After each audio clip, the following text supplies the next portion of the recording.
J'ai un message de Noël pour vous tous aujourd'hui. Et l'histoire de la naissance de Jésus contient tellement de messages, de leçons pour nous aujourd'hui. Et je vais partager un certain nombre de ces leçons. Êtes-vous prêts à aller à la parole de Dieu? Alléluia. Donc, ça dit dans Luc 2, verset 1. À cette époque, l'empereur romain Auguste avait décrété qu'un recensement devait être effectué dans tout l'Empire romain. C'était le premier recensement effectué lorsque Quirinius était gouverneur de Syrie. Tous retournèrent dans leur propre ville ancestrale pour s'inscrire à ce recensement. Et parce que Joseph était un descendant du roi David, il a dû aller à Bethléem en Judée, l'ancienne maison de David. Il s'y est rendu depuis le village de Nazareth en Galilée. Il a emmené avec lui Marie, avec qui il était fiancé, qui attendait maintenant un enfant. L'histoire nous informe que quand Marie était vraiment enceinte, 9 mois, elle était presque prête à accoucher. Ce grand inconvénient était venu. À cette époque, quand Marie et Joseph voulaient juste se focaliser sur la naissance de Jésus, cette femme vraiment jeune, dans son adolescence, qui portait le sauveur du monde. Quoi? La chose la plus importante dans le monde était sur le point de se produire, mais tout d'un coup, ils avaient à traiter avec cet obstacle. Ils avaient à traiter avec cette distraction, cet inconvénient, cette difficulté de voyager de là où ils habitaient, en Nazareth, à Bethléem. Et c'était un long voyage. C'était un trajet d'environ 90 km. Ils marchaient à pied et avec un âne, donc ça aurait dû prendre environ une semaine. C'est difficile pour nous d'imaginer même faire un quart de cela, n'est-ce pas? La majorité d'entre nous, quand nous allons faire une randonnée ou marcher, c'est probablement juste quelques kilomètres. La majorité d'entre nous, nous ne faisons pas des marathons. Donc, la majorité d'entre nous, ceci est vraiment difficile à imaginer. Ceci n'est pas un conte de fées. Ceci est la vraie vie. Et maintenant, imagine être enceinte de 9 mois et faire ce voyage, pas dans une voiture climatisée ou une voiture chauffée à la place, mais dehors, sur un âne. Waouh! Ça, c'était une lutte. Et vous savez, ça, c'était un grand obstacle pour eux. C'était un grand obstacle dans leur trajet pour voir l'accomplissement de la promesse, pour voir leur destinée, la promesse que Dieu leur avait donnée se réaliser. Ça, c'était un grand obstacle. Et aussi, ça aurait dû être un obstacle, une épreuve de la foi. Parce que, juste, place-toi à leur place. Imagine, toi ou ta femme est enceinte de 9 mois du Sauveur du monde, le Messie.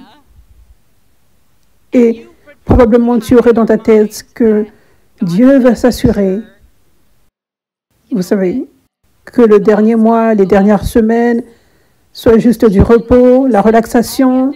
Tout ce que nous devons faire, c'est nous focaliser sur l'accouchement, n'est-ce pas? Donc, vous savez, quand cela s'est produit, ils avaient à faire ce long voyage. Probablement, ces pensées auraient pu venir. Où est Dieu? Qu'est-ce qui se passe? Comment peut-il autoriser ceci? Et il y aurait pu y avoir cette lutte, ces mensonges de l'ennemi qui viennent pour essayer de faire en sorte que tu doutes, que tu questionnes, que tu t'inquiètes. Mais vous savez quoi? Dieu était au contrôle. Dieu ne dormait pas. Dieu savait ce qu'il faisait quand il avait autorisé que cela se produise. Parce que, évidemment, Dieu a la puissance de faire en sorte que cela ne se produise pas, qu'il n'ait pas à faire ce voyage, mais il avait autorisé cela. Il autorise que nous ayons à passer par des choses pour étirer notre foi. Parce que pour que notre foi grandisse, elle doit être étirée. Et comment la foi sera étirée? Par une épreuve. En ayant à choisir entre croire ou douter. Continuer d'avancer et croire en ce que Dieu a dit ou abandonner. il y a cet étirement. Qu'allons-nous faire? Et quand nous choisissons de nous accorder avec cet étirement de la bonne façon, la façon qui ne nous brise pas, mais la façon qui nous rend mieux, qui nous rend plus forts. Quand nous nous accordons avec cela, notre foi grandit réellement. Elle grandit réellement. Donc, cela égale aussi que nous devenons des vases de Dieu plus utilisables parce que le vase de Dieu le plus utilisable aura la plus grande foi. Parce que c'est par la foi que Dieu accomplit toutes choses. Au travers de nous, nous devons avoir la foi. Ça, c'est la grande chose. Amen. Donc, Dieu nous voit et il voit. J'ai besoin que leur foi grandisse. Donc, cela signifie, je dois les faire passer par le feu de la purification, par les épreuves qui sont l'étirement. Je dois faire cela. Donc, Dieu voit ces épreuves. Dieu voit ce recensement. Marie et Joseph qui devaient faire ce voyage comme une bonne chose. Mais notre perspective tend à être la mauvaise perspective initialement. Instantanément, la première chose à laquelle nous pensons, où est Dieu? Mais la bonne perspective, c'est Alléluia. Il est temps d'être étiré, il est temps de grandir. Il est temps d'être plus comme Jésus, transformé plus en l'image de Dieu. Alléluia. C'est comme ça que nous devrions voir toute épreuve. Quand tu es abandonné à Dieu, quand tu obéis à Dieu, quand les épreuves viennent, quand les obstacles viennent, tu peux savoir, Dieu a autorisé cela pour un but, pour ton bien. Tu peux le savoir à chaque fois. Et je dis, quand tu es abandonné à Dieu et quand tu es obéissant, parce que des fois, tu te crées des problèmes toi-même, des troubles toi-même que Dieu ne voulait jamais.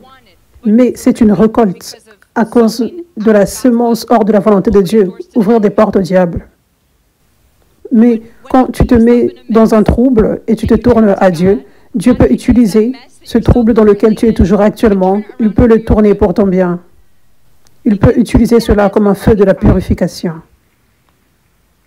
Mais réellement, à chaque fois que tu fais face à une épreuve, un obstacle, une difficulté et tu es abandonné à Dieu, tu ne devrais jamais avoir peur, tu ne devrais jamais douter, tu ne devrais jamais te demander où est Dieu, tu ne devrais jamais avoir cette négativité dans ton cœur contre Dieu. Il est si bon, il est au contrôle, il autorise que cela se produise pour ton bien.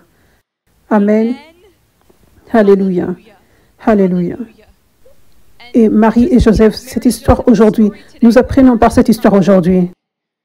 Nous apprenons par cette histoire.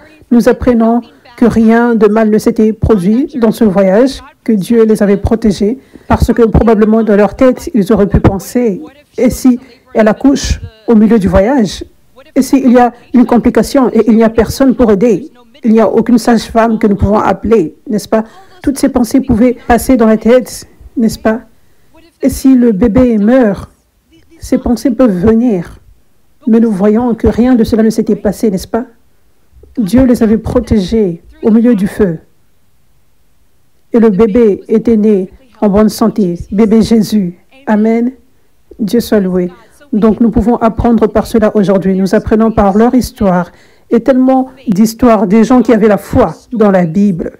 Leurs histoires sont ce qui nous enseigne à propos de Dieu. Afin que nous soyons inspirés et que nous apprenions par leur foi pour que nous ayons ensuite la foi.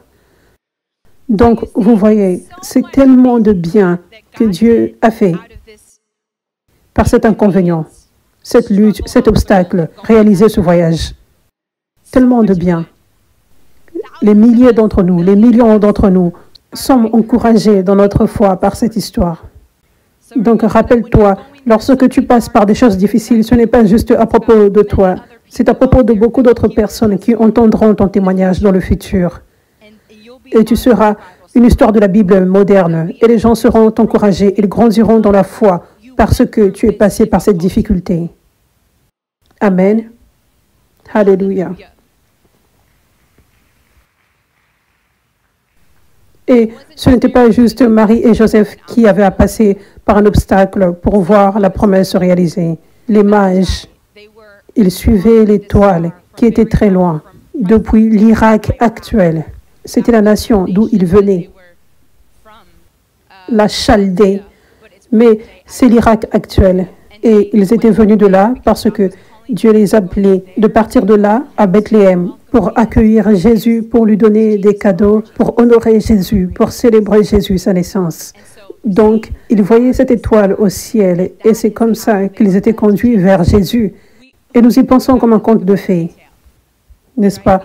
Nous pensons à l'histoire des mages qui suivaient l'étoile comme un conte de fées. Oh, puis ensuite, ils suivaient l'étoile. C'était si facile. Ils suivaient la belle étoile très grande. Mais réellement, est-ce que tu peux imaginer suivre une étoile pour aller à un autre pays et cela te prendrait plusieurs jours? Parce qu'il y a d'autres étoiles dans le ciel, premièrement. Et deuxièmement, l'étoile est vraiment loin. Donc, ce n'est pas comme si l'étoile illuminait le chemin au sol, ou c'était comme suivre la ligne. Il suivait une étoile. Donc, si tu suis une étoile, tu pourrais aller ici et toujours suivre une étoile et ici. Vous voyez ce que je veux dire? Parce que c'est si loin. Vous voyez, nous y pensons comme un conte de fées, mais c'était difficile. Des fois, ils ne savaient probablement pas, est-ce que c'est ce chemin ou ce chemin? L'étoile était vraiment loin. Ce n'était pas comme une étoile qui était juste au-dessus de leur tête, vous savez. Donc ça, ce n'était pas facile, ce voyage qu'ils avaient réalisé. Et ça aurait pu être des gens qui étaient plus proches, qui n'avaient pas à venir de loin. Mais Dieu avait choisi d'utiliser ces gens qui réalisent ce voyage difficile pour accomplir cette promesse. Mais eux et Marie et Joseph, ils avaient cru en Dieu et ils avaient persévéré. Ils n'avaient pas abandonné, ils ne s'étaient pas plaints, ils n'étaient pas devenus grincheux, mais ils avaient fait confiance en Dieu. Ils lui avaient obéi, ils avaient continué d'avancer, ils s'étaient assurés d'accomplir leur destinée par n'importe quel moyen. Ils ne voulaient pas abandonner. Ça, c'est ce que Dieu t'appelle à faire aujourd'hui également. Amen. Alléluia.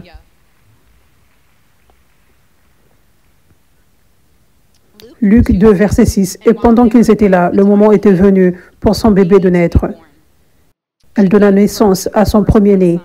Elle l'enveloppa confortablement dans des bandes de tissu et le mit dans une crèche parce qu'il n'y avait aucun logement disponible pour eux. Donc, imagine, Marie et Joseph étaient des gens avec un caractère divin. Imagine les regarder aux yeux.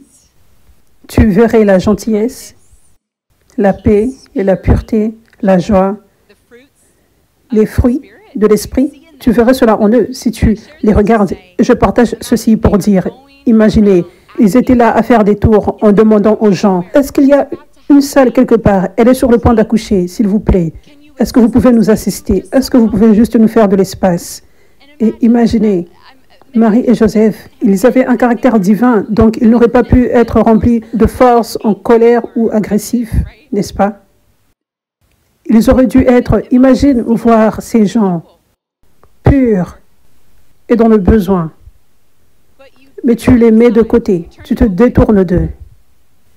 Ils avaient dû ne pas avoir juste demandé à une personne. Ils demandaient autour à plusieurs personnes et personne ne faisait de l'espace pour eux. Ça, c'est difficile à imaginer, n'est-ce pas? Rappelle-toi, nous avons entendu ceci plusieurs fois et nous avons tendance à y penser comme un conte de fées. Ça, c'est la vraie vie. Imagine cela se produit aujourd'hui en 2024. Ces gens de Dieu remplis de l'esprit, juste les gens les regardent aux yeux et les rejettent. Dans cet état désastreux de l'accouchement qui arrivait, n'est-ce pas? Bien. Honnêtement, c'était spirituel. Il y avait cet élément spirituel dans cette situation.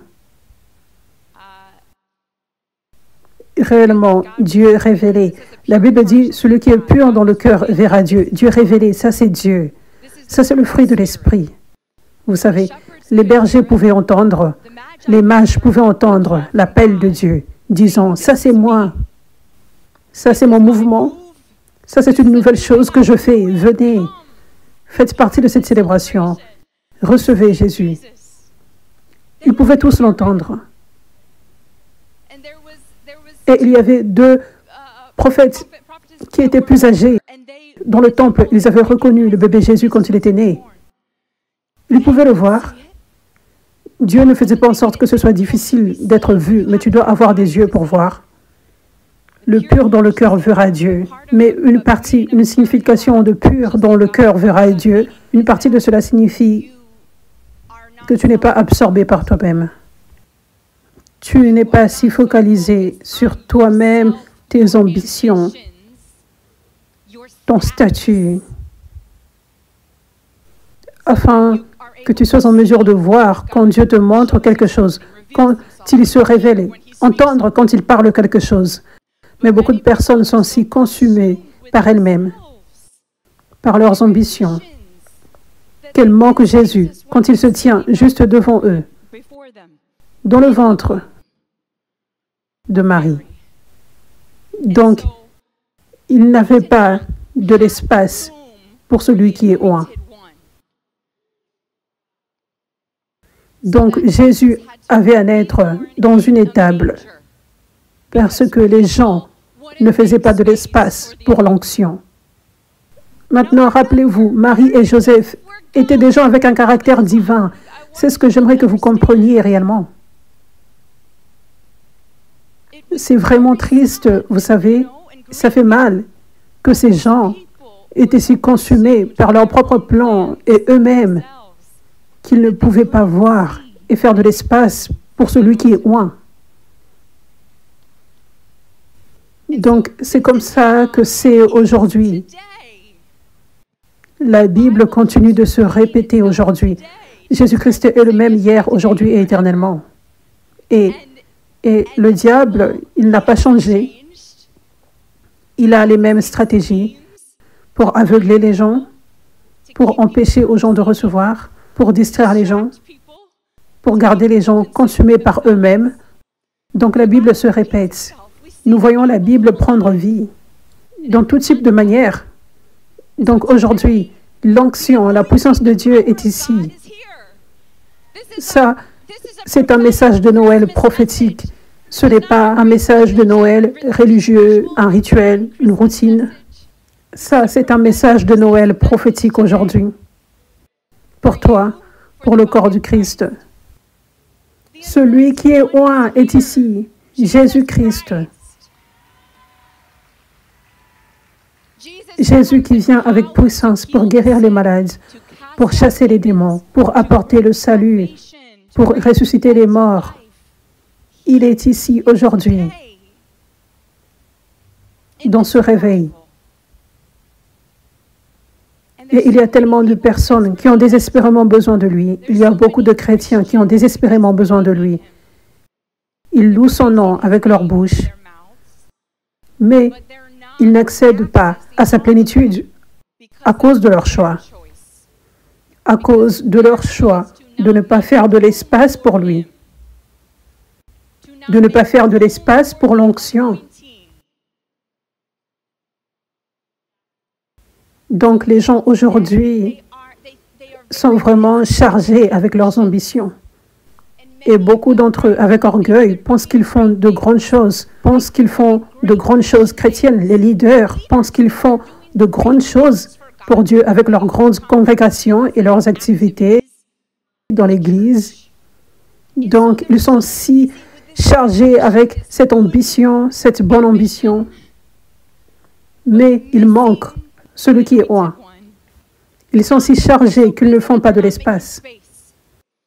Donc, tellement de personnes, vous savez, elles sont orgueilleuses et elles ne veulent plus recevoir. Elles veulent maintenant juste se focaliser sur leurs ambitions. Au lieu de s'humilier et de voir, j'ai besoin de la délivrance. Je ne veux plus rester avec ce péché en secret. J'ai besoin de me focaliser sur le fait de chercher Jésus de tout mon cœur et m'humilier pour recevoir la liberté. Pour recevoir la liberté par rapport à cette dépression, cette anxiété, cet esprit sexuel, cette addiction sexuelle. Vous savez, mais les gens sont si chargés, ils ne veulent pas faire de l'espace pour Jésus, celui qui délivre, parce que cela va leur demander de ne pas se focaliser sur leurs ambitions, de s'humilier et de prendre du temps pour celui qui est oint, faire de l'espace dans leur vie. Amen. faire de l'espace sur leur plateforme. Donc, ça, c'est un aperçu prophétique pour expliquer pourquoi ils ne faisaient pas de l'espace pour Jésus. Nulle part, c'était spirituel. Ça avait une signification plus profonde que les gens ne font pas de l'espace pour l'onction plusieurs fois.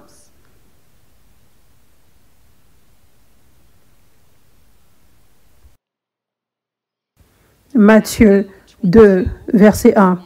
Jésus était né à Bethléem en Judée, sous le règne du roi Hérode.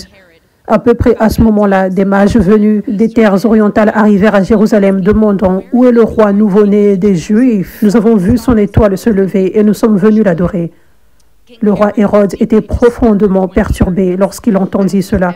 Comme tout le monde à Jérusalem, il convoqua une réunion des principaux prêtres et des enseignants de la loi religieuse et demanda « Où le Messie est-il censé naître? À Bethléem, en Judée, disait-il, car c'est ce que le prophète a écrit. Et toi, ô Bethléem, dans le pays de Juda, tu n'es pas la moindre parmi les villes qui règnent en Juda, car un souverain viendra de toi qui sera le berger de mon peuple Israël. » Alors Hérode appela les mages pour une réunion privée et il apprit d'eux le temps où l'étoile apparut pour la première fois. Puis il leur dit, « Allez à Bethléem et cherchez attentivement l'enfant. Et quand vous le trouverez, revenez me le dire pour que je puisse aller l'adorer aussi. » Après cette interview, les sages firent leur chemin. Et l'étoile qu'ils avaient vue à l'est les avait guidés vers Bethléem. Il est allé devant eux et s'est arrêté à l'endroit où se trouvait l'enfant. Quand ils avaient vu l'étoile, ils étaient remplis de joie. Ils entrèrent dans la maison et virent l'enfant avec sa mère Marie. Et ils s'inclinèrent et l'adorèrent. Puis ils ouvrirent leur coffre au trésor et lui donnèrent des cadeaux, de l'or, de l'encens et de la myrrhe. Alléluia. Donc, quand Hérode avait appris qu'il y avait un autre roi qui allait naître, cela l'avait réellement intimidé. Il avait vu cela comme une compétition. Il ne voulait pas traiter avec cela. L'orgueil dans son cœur l'avait conduit à se sentir de cette façon, au lieu de voir la vraie bénédiction et le salut que ce grand roi serait. Donc, le roi Hérode avait décidé qu'il devait éliminer ce cadeau précieux pour le monde. Donc, ça c'était son plan. C'est pour cela qu'il essayait d'avoir des informations des mages et il voulait ensuite leur rapport parce qu'il voulait tuer bébé Jésus. Donc, ensuite, il avait ordonné que toute personne née, que les bébés nouveau-nés soient tous tués. Donc, encore une fois, nous voyons la Bible prendre vie aujourd'hui. Il y a cet esprit que le roi Hérode avait dans les cœurs des gens aujourd'hui. Principalement, nous le voyons dans les rois religieux d'aujourd'hui. C'est là que nous voyons cet esprit où on veut éliminer ce cadeau, le cadeau de l'onction. Donc, vous savez, aujourd'hui, à chaque fois que Dieu élève, quand Dieu élève un serviteur de Dieu, des serviteurs de Dieu qui portent l'onction, tu entendras toujours ces attaques contre les serviteurs de Dieu. Tu entendras toujours ces mêmes attaques, disant, ça, ce n'est pas un cadeau venant de Dieu, cette puissance venant de ce serviteur de Dieu. Les gens diront, ils vont faussement accuser en disant, ceci n'est pas de Dieu. Ils diront, ça c'est un sorcier. Ils diront, ça c'est de la puissance démoniaque. Ils diront, c'est l'esprit de Kundalini. Tu entendras toujours cela. Il n'y aura jamais un vrai serviteur de Dieu ou un pour lequel tu n'entendras pas ces choses. Jamais. Pourquoi? Parce que la Bible se répète.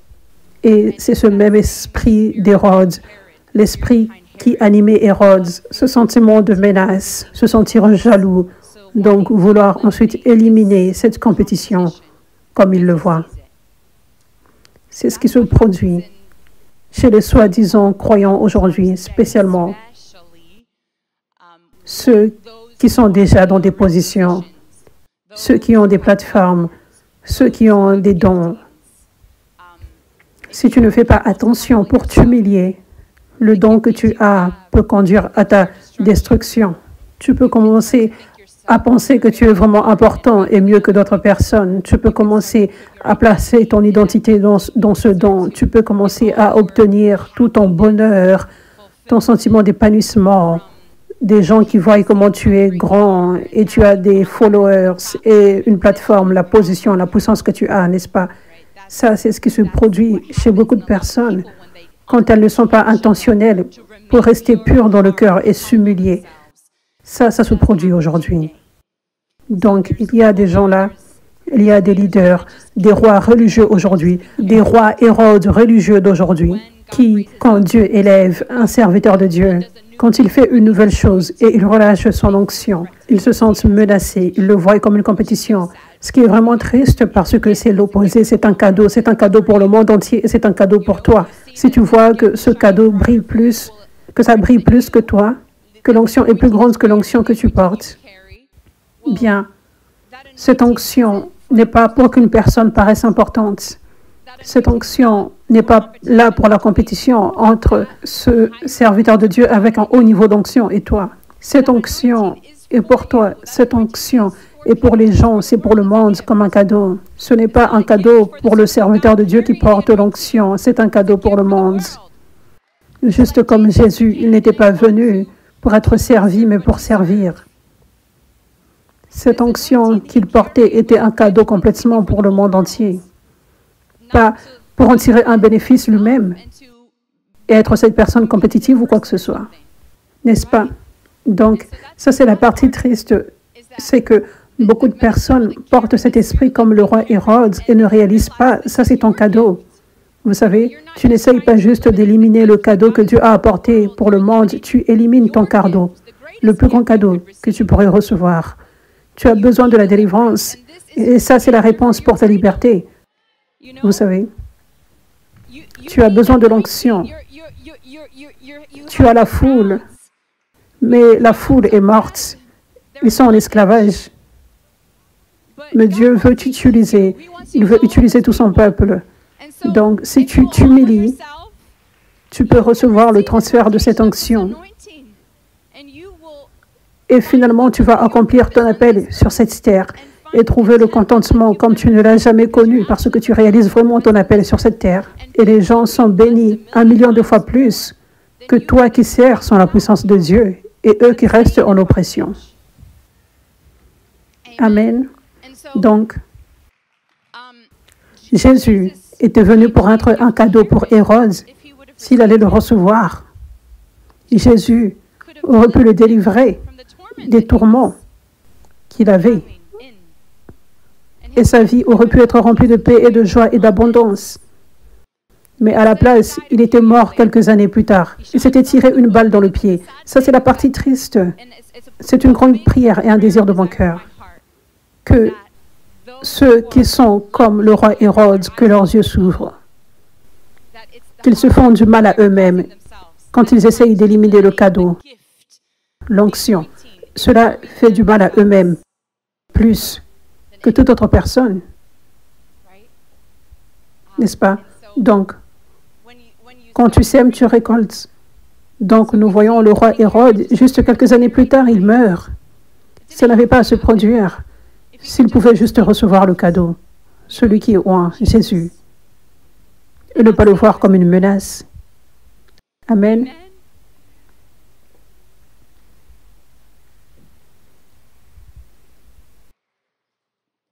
Matthieu 2, verset 12. Quand il était temps de partir, ils retournèrent dans leur propre pays par un autre itinéraire, car Dieu les avait avertis dans un rêve de ne pas retourner à Hérode. Donc, Dieu avait révélé aux mages la stratégie d'Hérode, qu'il venait avec ce mauvais esprit, qu'il essayait d'éliminer ce cadeau précieux. Donc Dieu les avait avertis, ne retournez pas là-bas. Ne retournez pas d'où vous êtes venus. Et donc le message aujourd'hui pour toi, le message prophétique pour toi, c'est ne retourne pas vers les Hérodes d'aujourd'hui. Vous savez, le roi Hérode, il ne paraissait pas si mauvais jusqu'à ce que cela se produise. L'onction expose. Quand tout d'un coup, il y a cette étoile lumineuse, vous savez, la menace comme ils voient. Ils sont exposés. Les déchets dans leur cœur. Le cœur impur est exposé. Ce n'est pas toujours que tu le vois immédiatement. Des fois, ça doit être exposé. Donc aujourd'hui, il y a des gens qui sont comme les pharisiens, des gens qui ont ces objectifs égoïstes, ce cœur impur. Et peut-être dans le passé, tu les suivais, tu apprenais des choses par eux, peut-être c'était des leaders par lesquels tu apprenais. Mais une fois que tu as goûté l'onction, une fois que tu as reçu l'onction, ne retourne pas vers ceux qui attaquent, mais avec qui tu étais avant. Tu dois être alerté que ce sera là. Absolument, il y aura des gens qui vont essayer d'éliminer ce cadeau précieux que Dieu t'a donné, l'onction. Ne retourne pas là. Protège ce que tu as reçu.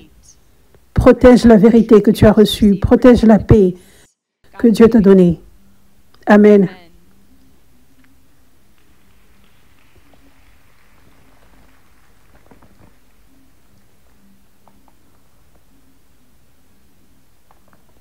Matthieu 2, verset 13. Après le départ des mages, un ange du Seigneur apparut à Joseph dans un rêve. « Lève-toi, fouillez en Égypte avec l'enfant et sa mère, déclare l'ange. Restez là jusqu'à ce que je vous dise de revenir, car Hérode va chercher l'enfant pour le tuer. » Cette nuit-là, Joseph partit pour l'Égypte avec l'enfant et Marie, sa mère, et ils y restèrent jusqu'à la mort d'Hérode. Cela accomplit ce que le Seigneur avait dit par le prophète. « J'ai appelé mon fils hors d'Égypte. » Hérode était furieux lorsqu'il avait réalisé que les mages l'avaient déjoué. Il envoya des soldats pour tuer tous les garçons dans et autour de Bethléem qui avaient 2 ans et moins, basé sur le rapport des sages. À propos de la première apparition de l'étoile, l'action brutale d'Hérode accomplit ce que Dieu avait dit à travers le prophète Jérémie. Nous allons maintenant aller au verset 19. À la mort d'Hérode, un ange du Seigneur apparut dans un rêve à Joseph en Égypte. « Lève-toi, dit l'ange, ramène l'enfant et sa mère au pays d'Israël, parce que ceux qui essayaient de tuer l'enfant sont morts. » Donc, parmi tous les endroits dans le monde, Dieu avait choisi de cacher Jésus en Égypte. L'Égypte est en Afrique.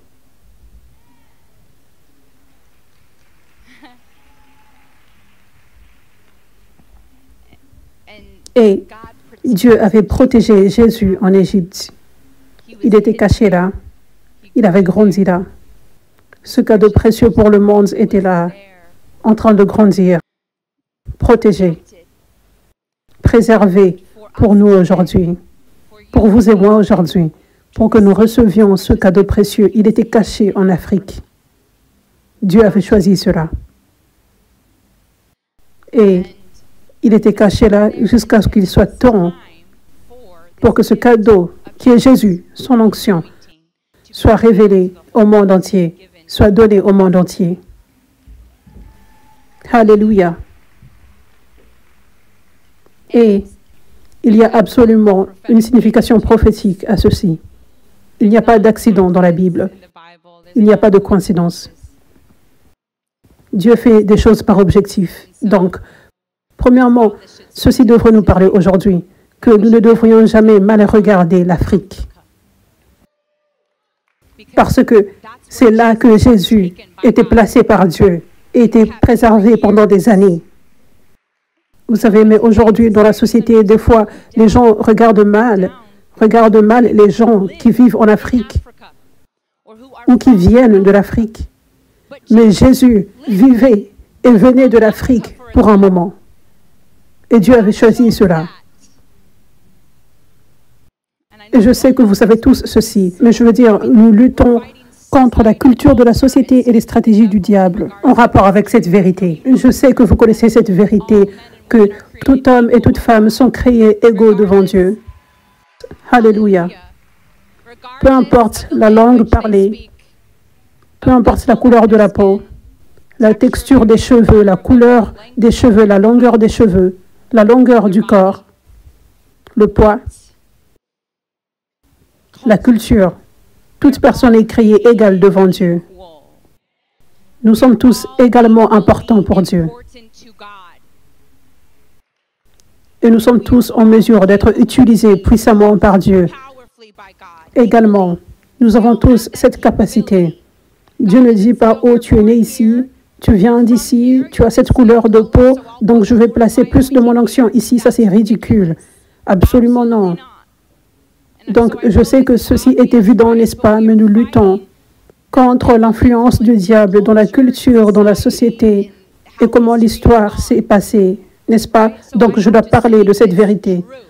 C'est important que tu gardes cette vérité dans ton cœur et que tu ne laisses pas les choses de la société, les doctrines de la société, les façons de penser, les mauvaises façons de penser, te pénétrer ta tête, pénétrer ton cœur. Amen. Renouvelle tes pensées. Alléluia. Dieu soit loué. Donc, vous savez, en fait, quand tu vas en Afrique, il y a, je veux dire en général, juste en général, l'Afrique est ouverte pour le surnaturel.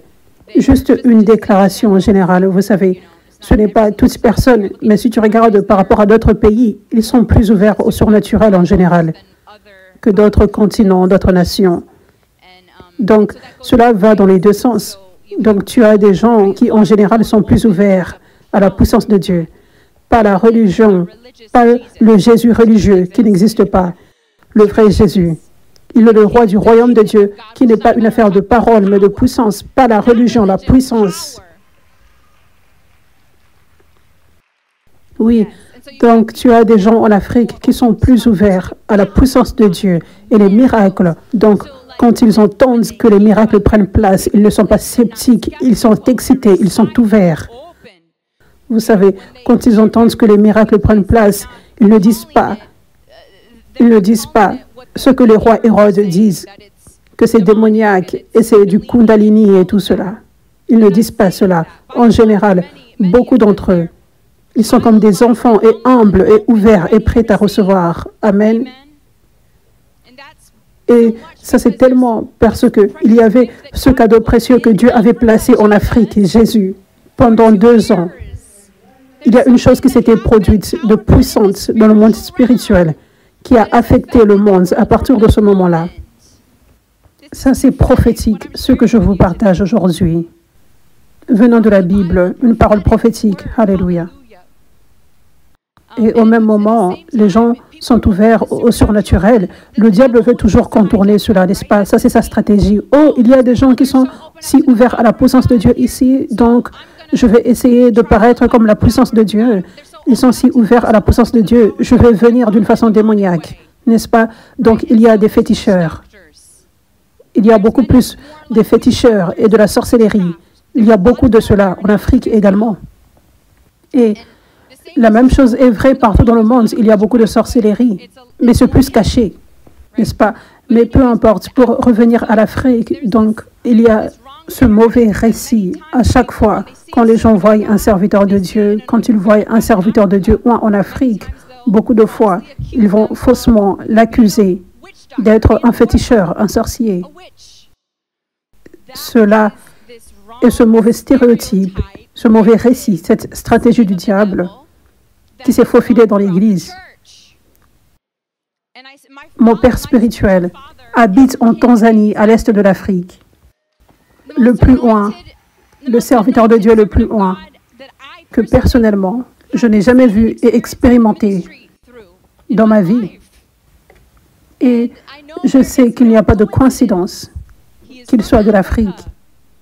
J'ai reçu le transfert de l'onction au travers de mon père spirituel qui habite en Tanzanie, à l'est de l'Afrique.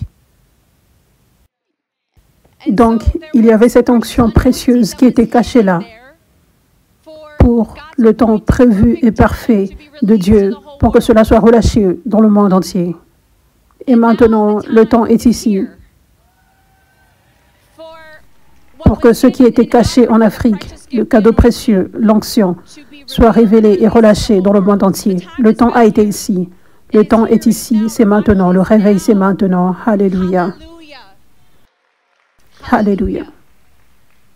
Alléluia. Donc, nous pouvons voir, nous voyons même au travers des Écritures comment c'est important que le corps de Christ change sa perspective par rapport à comment nous voyons l'Afrique, comment nous voyons les gens qui viennent de l'Afrique, comment nous voyons les serviteurs de Dieu en Afrique. Il est temps d'avoir du respect et de l'honneur. Amen. Avoir du respect et de l'honneur pour ce que Dieu a fait, même le fait qu'il ait caché Jésus là en Afrique. Nous pouvons voir comment c'est mauvais d'avoir cette perspective démoniaque et rapidement écouter les gens, les vidéos où on expose les mensonges qui déclarent ces mauvaises paroles. Oh, les serviteurs de Dieu en Afrique ou la majorité, n'est-ce pas? Nous pouvons voir comment cela est déformé. Nous pouvons voir que c'est réellement un cadeau que Dieu a apporté dans ce monde. Alléluia. Alléluia. Dieu soit loué.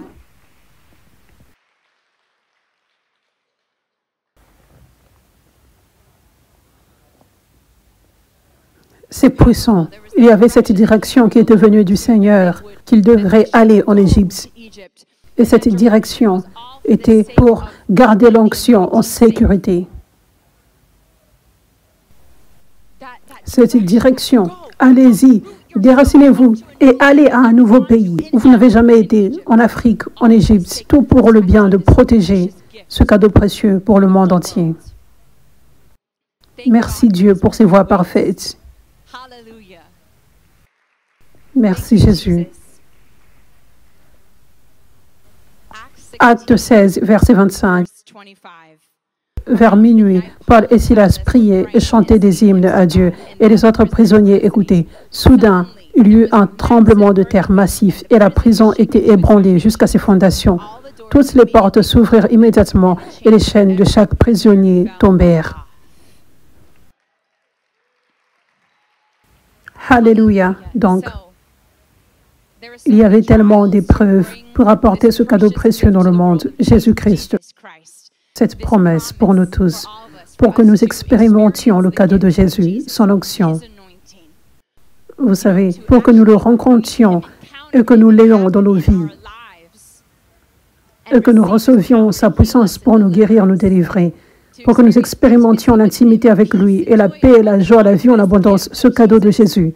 Ce cadeau n'était pas venu facilement, rapidement, immédiatement, en un flash.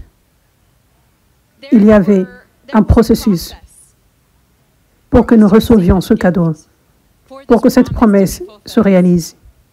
Il y avait un processus avec la grossesse de Marie. Elle était enceinte de Jésus. Faire ce long voyage, ce voyage inconfortable sur l'âne.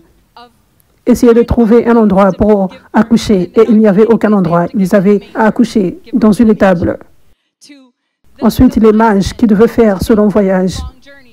Ensuite, quand le bébé était né, nous ne pouvons pas rester ici. Hérode essaye de le tuer. Donc, nous devons aller en Égypte, un nouveau pays, et nous cacher là pendant 2 ans. Ensuite, attendre 30 ans pour le temps prévu, pour que le ministère de Jésus commence, et que nous, par nous, je veux dire, les gens à cette époque jusqu'à 2024 et au-delà. Ensuite, nous pouvions ensuite recevoir le cadeau qui est Jésus. Nous pouvions ensuite le recevoir au temps parfait prévu par Dieu. Donc, il y avait un processus pour que cette promesse se réalise. Il y a un processus pour toutes vos promesses, pour qu'elles se réalisent dans vos vies. Pour la grande promesse du réveil qui ne s'est pas encore réalisée, il y a un processus.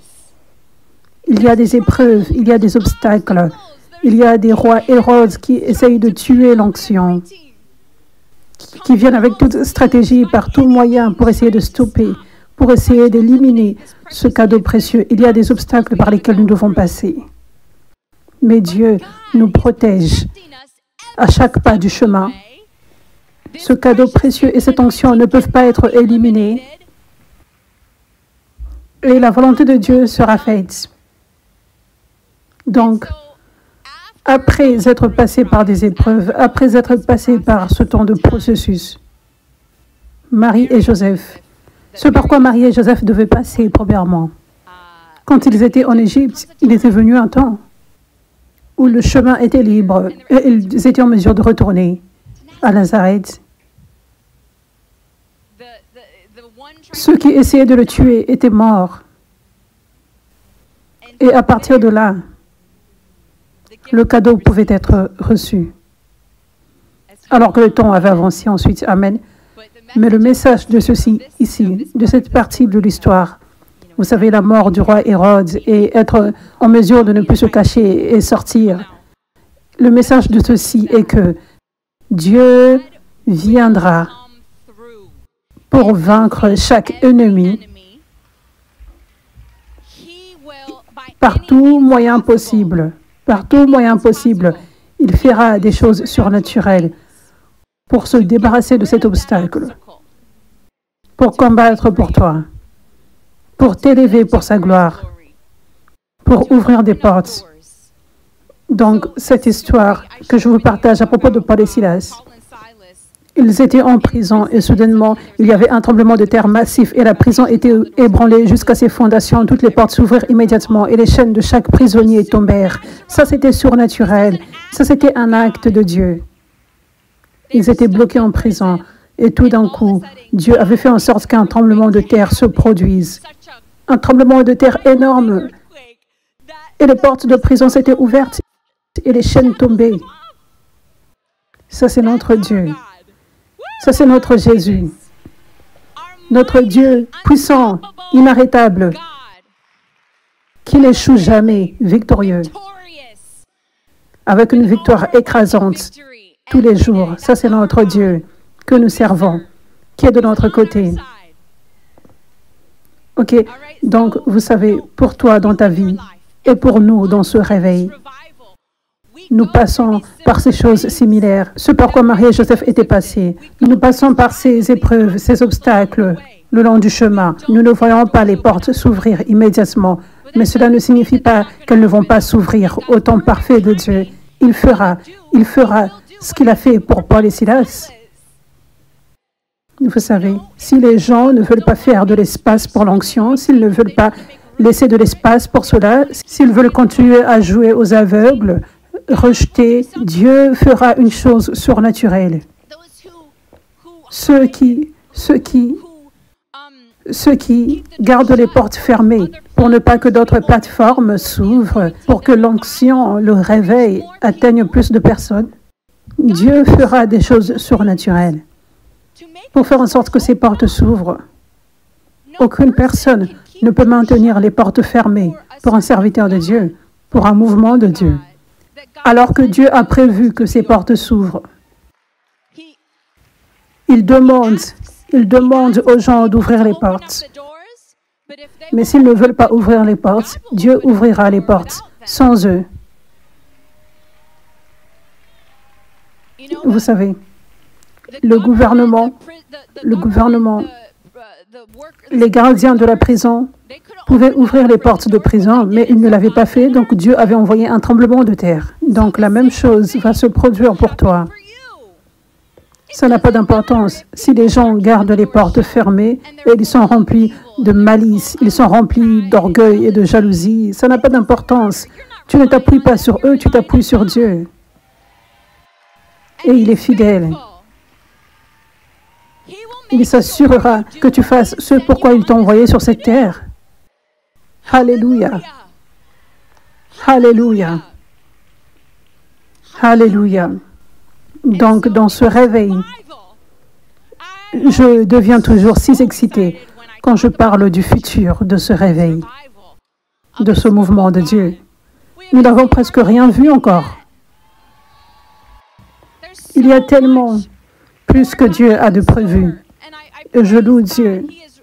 Il atteint des millions sont atteints. Des fois, récemment, il y a eu plusieurs centaines de milliers de gens qui ont regardé nos directs pour les services du dimanche. Alléluia. Il y a des témoignages innombrables. À chaque fois, Dieu touche tellement de personnes dans ce mouvement de Dieu. Alléluia. Par ce vase qu'est l'Église 5F, au travers de vous en tant que vase.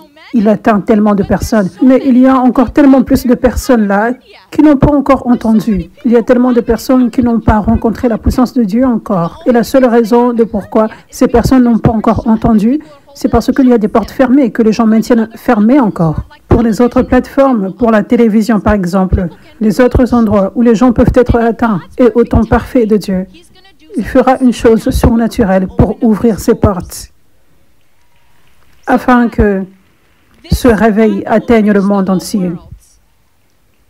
Juste comme Billy Graham.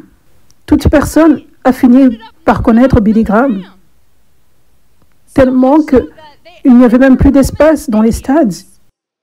Vous voyez, il y avait des portes que Dieu avait ouvertes. Il y avait des portes qui étaient ouvertes afin que l'Évangile atteigne les fins fonds de la terre au travers de lui, au travers de son ministère. Donc, c'est la même chose aujourd'hui pour les nouveaux mouvements de Dieu qu'il apporte, pour le réveil qu'il a apporté. Dieu a de grands plans pour atteindre tout son peuple sur cette terre. Tout son peuple est précieux pour lui, de chaque nation. Ils ont besoin de son onction, ils ont besoin de sa guérison, sa liberté qu'il apporte. Amen. Alléluia. Alléluia. Donc, tout est au temps parfait de Dieu. Il viendra de cette façon surnaturelle. Hérode n'était plus là. Le tremblement de terre était venu. Le temps viendra. Le temps viendra. Quand les portes s'ouvriront, quand Dieu ouvrira les portes. Amen. Alléluia. Alléluia. Merci Jésus. Merci Jésus. Donc, n'abandonne jamais, parce que Dieu viendra toujours pour toi. Continue de te lever avec Jésus, comme Marie et Joseph s'étaient levés avec Jésus, comme les mages, les bergers s'étaient levés avec Jésus. Continue de te lever avec Jésus. Continue de te lever avec lui. En n'abandonnant pas, en ne retournant pas vers les Hérodes, les mauvaises voies, en gardant ta foi et en continuant de persévérer avec chaque obstacle, avec de la joie et de l'attente, pour que Dieu ouvre surnaturellement la porte qui était fermée.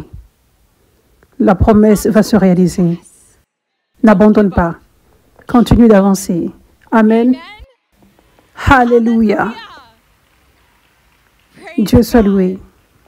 Dieu soit loué. Merci Jésus.